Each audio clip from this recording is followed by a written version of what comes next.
Hi folks, welcome to Bear Mountain. This is part 2 of our dahlia experiment. We are going to be planting these guys out today. We've got varieties that we got from tall grass and varieties from Swan Island.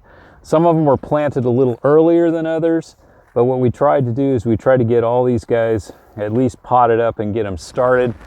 Normally we would plant just tubers out in the field and let them sprout on their own, but because our area wasn't ready at the time when we got these guys, we kind of thought, okay, we'll start them in the greenhouse and get them up. And I was kind of thinking that, well, you know, worst case, if I needed to, I could take some cuttings from them.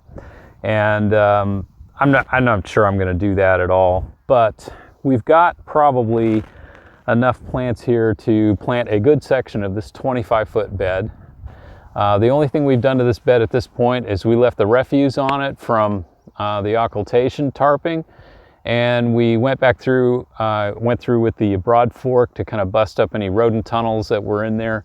Normally, in normal circumstances, I wouldn't do that, but there was quite a bit of rodent activity out here over the last year, so I just wanted to make certain that at least those tunnels were busted up. We haven't treated it yet with the Jadam microorganism solution.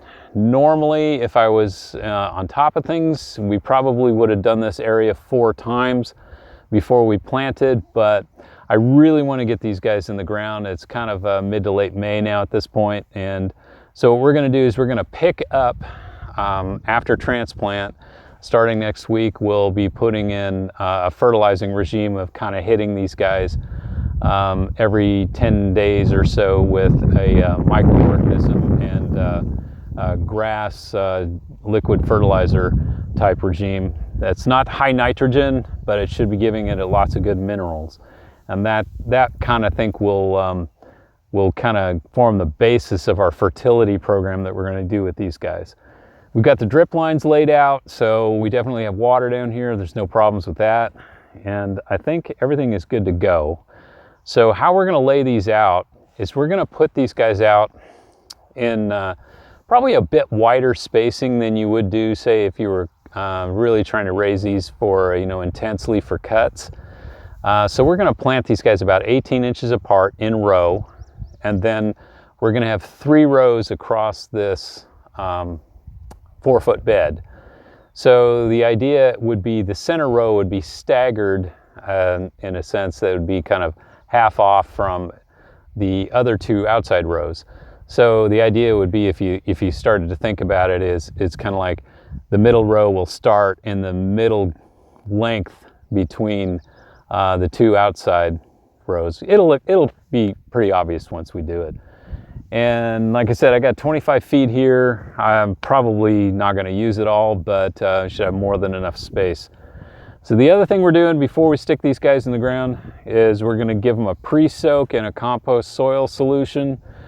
We took some fresh compost soil from the bottom of one of our aged compost piles, put in a bunch of water, and we've been soaking these guys. And then that'll kind of help them get a good start. So while I'm planting these guys, the next guys will soak, and they should be ready to go. So I think the next thing to do is just kind of lay these guys out, and then we can dig them in.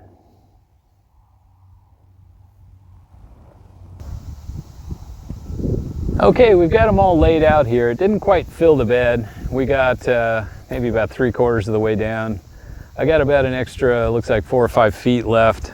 And I'm gonna take and dig up some of the dahlias from last year that we just let overwinter outside, and just kind of use that to kind of backfill in so we get a complete bed. Or if that doesn't work, if we can't get those out at this point, it might be a little late. Maybe in a week or 2, I could take some cuttings off of some side branches of some of these dahlias and just start some extras or tubers. So I know there's a couple of varieties where we only have one, like I only have one Marn, and I only have one is it Cornell? Cornell, excuse me. Only got one of those. The others we have at least 2 of. So that maybe, so we'll just see what it makes sense. So we left a little room down at the end. We can always plant a little later, because we're not really going to worry too much about getting blooms for summer, you know, early as possible in summer. These are going to be a fall bloom thing on us. So I think the colors look better when it cools in the autumn. Yeah. They get more saturated, and the plants just seem to like it when it's just a little cooler. Well, the other thing we thought we'd do too is with the straw mulch. Now it might be inviting disaster with rodents, so we'll find out. But we've got cats and we've got snakes and we've got foxes and we've got all kinds of critters around here that are keeping the vole population in pretty good check. So I think what I'm going to try to do is I want to keep the plants at the root level as cool as I can. And so, like I said, we get finished planting and we're going to come back and mulch with straw lightly, and then check it again in a week or two, and then put another layer of straw on, just to kind of give it a good coating, and also it'll help keep any weeds down while these things grow. I'm in the ground and then get them soaked in, and you know, I'll throw a little straw mulch on them today too. Although a couple of them are kind of small, so I got to be careful. So look at this, I'm using gloves. Woohoo. So rare for me.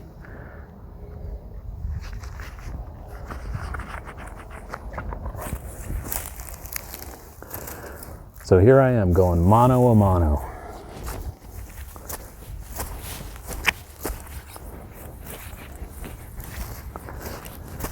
Not putting anything in the hole or anything like that.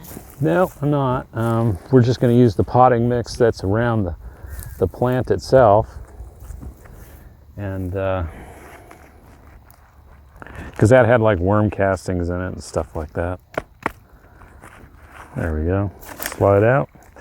Do have some roots. That's nice to see.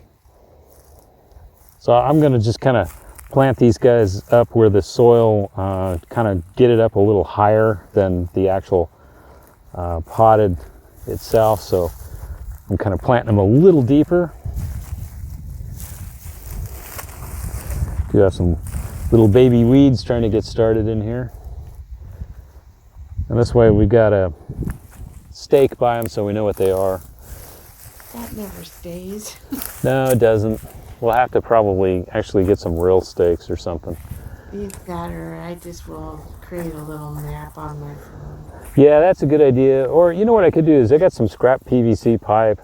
You know, that makes good labels. What you can do is you can just, you know, cut a section, like if you have some old 1/2-inch pipe, then you can just write on the pipe, you know, with a permanent marker like what it is.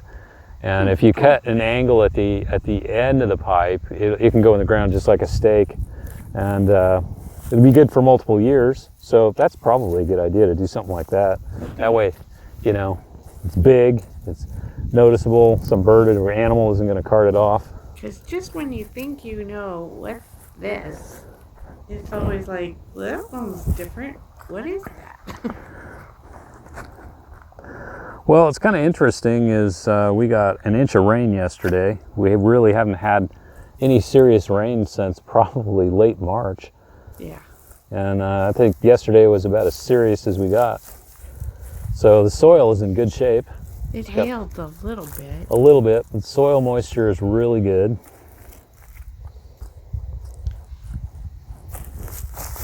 If I see weeds, I'm going to nuke them. You know, considering this soil hasn't been planted for 2 years, was just basically pasture last year, it's really in pretty good shape. And actually, I think you're literally planting in the row that was the last time we had dahlias. You mean I didn't rotate? 5 years isn't long enough? Was it 5 or 6 or 7? See, the nice thing about that rain is it left a lot of moisture in the soil, so I'm getting these roots down into an area where there's plenty of moisture. But even with that, we're not going to use the drip for a while. I'm going to just use overhead water on these guys for a week or two till they're well established. I want their roots to go down deep.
Okay, we've got these guys all planted in.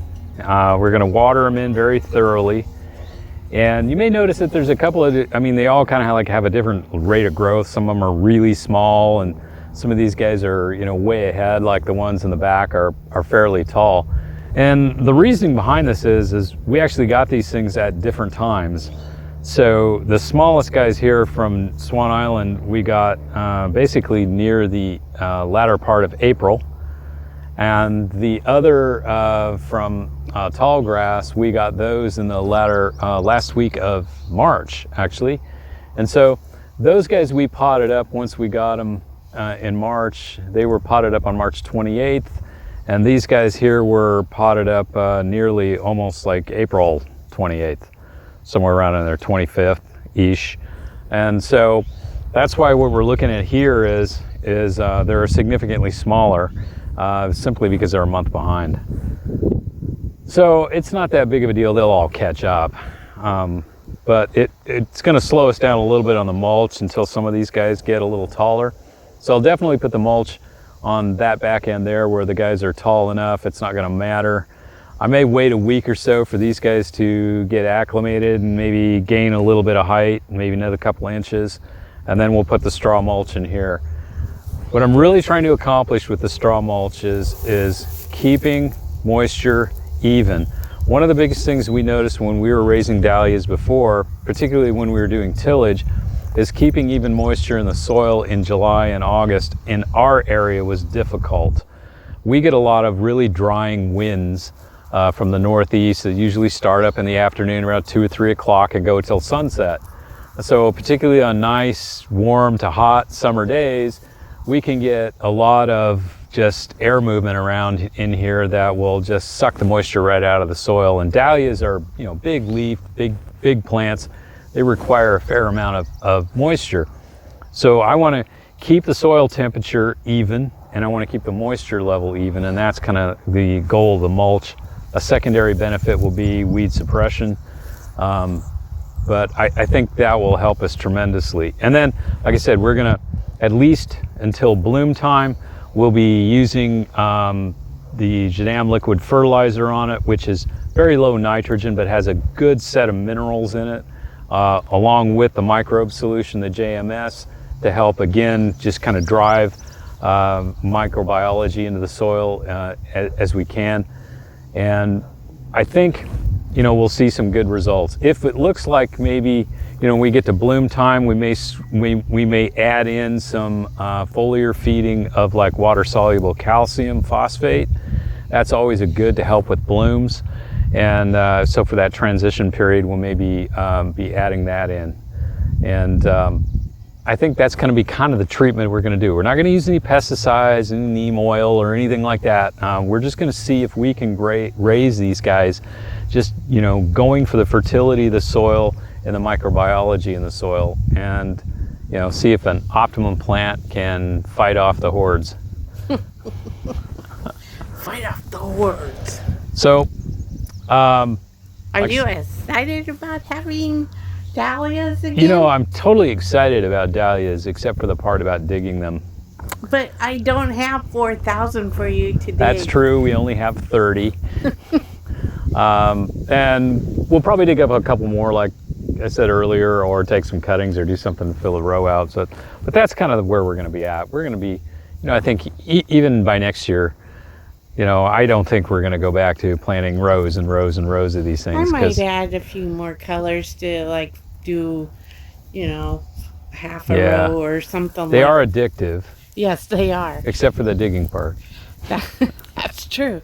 But, you know, if this works, I will be more excited about picking out more colors. And yeah, it's going to be it's I going to be can see interesting. that if it works, keep going crazy.